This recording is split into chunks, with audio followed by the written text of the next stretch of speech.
বন্ধুগণ নমস্কার। প্রথমেই আমি অনুরোধ করব আপনারা আমার চ্যানেলটি সাবস্ক্রাইব করবেন এবং ভিডিওটি লাইক করবেন। আজকে পৃথিবী দেখা যাচ্ছে একটা খুব ক্রাইসিসের মধ্যে দিয়ে যাচ্ছে। মাই perception is that the world is in a serious cross road. Why I said this? বিষয়টা হচ্ছে, ওয়ার্ল্ড ইকোনমিক ফোরামে গেছেন প্রেসিডেন্ট ডোনাল্ড ট্রাম্প সুইজারল্যান্ডের ডাভোসে। তো এটা ইউরোপিয়ান ইউনিয়নের একটা দেশ, ফলে সেখানে যে তিনি তার মনে যা যা ছিল সবই একদম খোলামেলা বলে দিয়েছেন। যেমন তিনি ফার্ম ওয়ার্নিং দিয়েছেন ডেনমার্ককে গ্রিনল্যান্ডের উপরে, যে আমি এটা রিকোয়েস্ট করছি পৃথিবীকে রক্ষা করার জন্য, এটা রিজেক্ট করা উচিত নয়।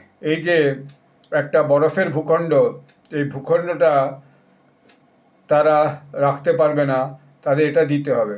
আমরা কখনোই বলছি না যে এই ভূখণ্ডটাকে সেল করে দেব বা সেল করতে হবে, কিন্তু এটা মনে রাখতে হবে যে আমরা না থাকলে আপনাদের কোনো অস্তিত্ব নেই।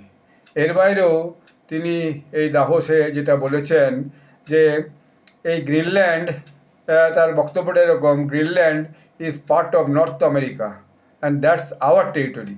অর্থাৎ গ্রিনল্যান্ড আমাদের টেরিটরি, এটা উত্তর আমেরিকার অংশ। এবং তিনি বলছেন যে ইমিডিয়েট এর কন্ট্রোল আমাদেরকে দেওয়া হোক ডেনমার্কের কাছ থেকে, এবং ইমিডিয়েট এটা নিয়ে নেগোসিয়েশন করা হোক। এবং ট্রাম্প ডাভোসে এটাও আরও বলেছেন, we never ask for anything and we never goat anything, we probably won't gate anything unless I decide to use excessive strength and force where we would be frankly unstoppable. But I won't do that. People thought I would use force. I won't use force. All the United States is asking for is a place called Greenland, where we already had it as trustee, but respectfully returned it back to Denmark not long ago, after we defeated the Germans, Japanese and Italians and others in World War II. মানে দ্বিতীয় বিশ্বযুদ্ধে আমরা এই German, Japan এবং ইটালিকে হারিয়ে দেওয়ার পর যে এই গ্রিনল্যান্ডটা ছিল, এইটা আমরা দিয়েছিলাম, এটা কিন্তু আমাদেরই অংশ ছিল, এটা তিনি পরিষ্কার করে বলতে চেয়েছেন। এখন এর যে বিষয়টা, এখানে তিনি আরও অনেক কিছু বলেছেন। যেমন তিনি আরও বলেছেন, perhaps you can do much better by following what we are doing, because certain places in Europe are not even recognizable anymore. On World War II, Trump added, without us, you would have been speaking German or little bit Japanese perhaps. অর্থাৎ আজকে যে ইউরোপের যে সমস্ত দেশ, এই দেশগুলো কোনোদিন চেনাই যেত না যদি আমরা না থাকতাম, তাদেরকে রেকগনাইজই করা যেত না। এতদিন হয়তো দ্বিতীয় বিশ্বযুদ্ধের পর আপনাদেরকে জার্মানিতে কথা বলতে হতো অথবা জাপানিজ ভাষাতে কথা বলতে হতো। অর্থাৎ তিনি পুরাতন ঘাকে খুঁচে দিয়ে ইউরোপিয়ান ইউনিয়নের মধ্যে যে জার্মানি, ইংল্যান্ড এবং অন্যান্য দেশগুলো একসাথে হয়ে চেষ্টা করছে ডোনাল্ড ট্রাম্পকে রক্ষার, সেই জায়গাটাকে খুঁচে দিয়েছেন যাতে ইতালি এবং জার্মানির সঙ্গে অন্যান্য দেশগুলোর একটুখানি হচ্ছে কি যে ইয়ে হয়ে যায়, কি বলে, নিজেদের মধ্যে একটা মানে মেন্টাল টেনশন শুরু হয়ে যায়। শুধু তাই নয়, তিনি শুধু এটাও বলেছেন যে ন্যাশনাল সিকিউরিটির জন্য গ্রিনল্যান্ড আমার দরকার। This should not be a threat to NATO, this should greatly enhance the security of the entire alliance. Greenland আমি নিলে পরে এটাকে ন্যাটো কোনো থ্রেট হবে না, এটা বরং যে পুরো যে অ্যালায়েন্সটা আছে সে অ্যালায়েন্সের জন্য এটা ভালো হবে। এবং the US is the economic engine on the planet.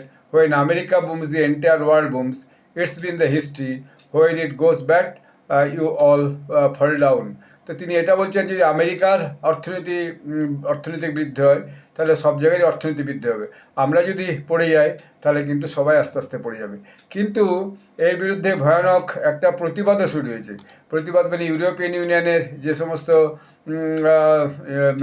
European ইউনিয়নের যে ইন্ডিপেন্ডেন্সের ব্যাপারে যারা কথা বলে, যে সমস্ত গ্রুপ আছে, তারা যে ইউরোপিয়ান ইউনিয়নের মিটিং ছিল, সেখানে দেখা যাচ্ছে ইউরোপিয়ান প্রেসিডেন্ট ভর ডের লুন আছে, সেখানে যে মেলটাই হায়ার বলে একজন আছেন, যিনি হচ্ছেন যে রিনিউ ইউরোপ, অর্থাৎ ইউরোপিয়ান ইউনিয়নের শক্তির ব্যাপারে তিনি খুবই উদ্যোগী।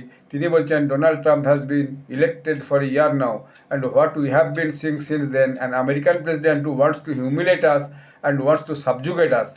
I say it to our heads of state and governments, we do not have the luxury to waiting. Tomorrow it must absolutely produce something from the European Council. This is the moment of European independence. এটা হচ্ছে এখন ইউরোপিয়ানদের স্বাধীনতার সময়।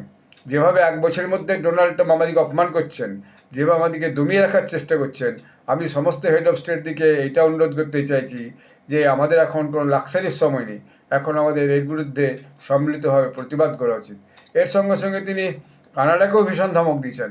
কানাডাকে বলেছেন Canada ভুলে গেছে যে আমরা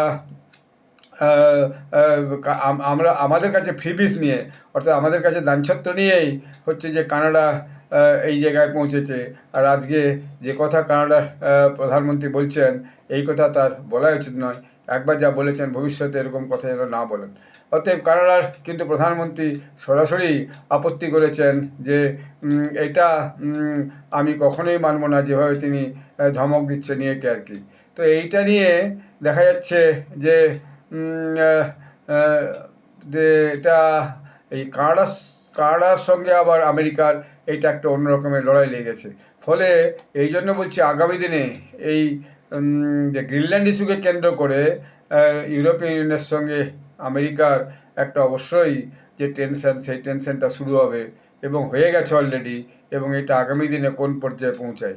এখন যদি ইউরোপিয়ান ইউনিয়ন সমস্ত দেশ, এই 27-28টা দেশ, তারা যদি একত্রিত হয়ে সম্মিলিতভাবে সবাই মিলে গ্রিনল্যান্ডের পাশে দাঁড়ায় বা ডেনমার্কের পাশে দাঁড়ায়, তবেই হয়তো আমেরিকাকে এবং ডোনাল্ড ট্রাম্পকে মানে তার যে আগ্রাসন নীতি, কলোনাইজিং যে পলিসি, সেই কলোনাইজিং পলিসিকে মানে রোকা যাবে।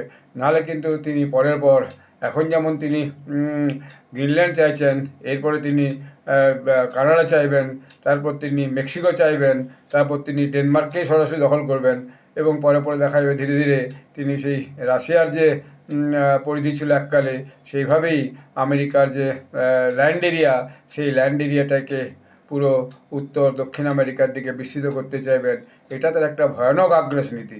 এইটা কোন জায়গায় নিয়ে যেয়ে আমেরিকা এবং ইউরোপিয়ান ইউনিয়নকে নিয়ে পৌঁছাবে সেটা বলা বড় মুশকিল। অথবা এই ইস্যুটাকে কেন্দ্র করেই হয়তো দেখা গেল ওই অঞ্চলে একটা বিশ্বযুদ্ধর সূত্রপাত হলো, এবং সেটা শুরু হওয়া মানেই তার সঙ্গে দেখা যাবে সমস্ত পৃথিবী কোনো না কোনোভাবে জুড়ে যাবে।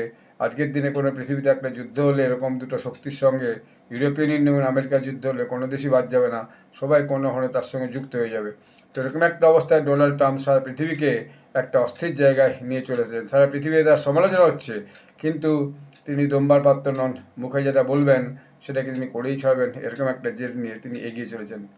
Late to wait and see আগামী দিনে কী হচ্ছে না হচ্ছে। আমি আবার পরে নতুন কোনো ব্লগ করে আপনাদেরকে জানাবো। আপনারা কমেন্ট করে আপনাদের মতামত জানাবেন। সবাই ভালো থাকবেন, ধন্যবাদ।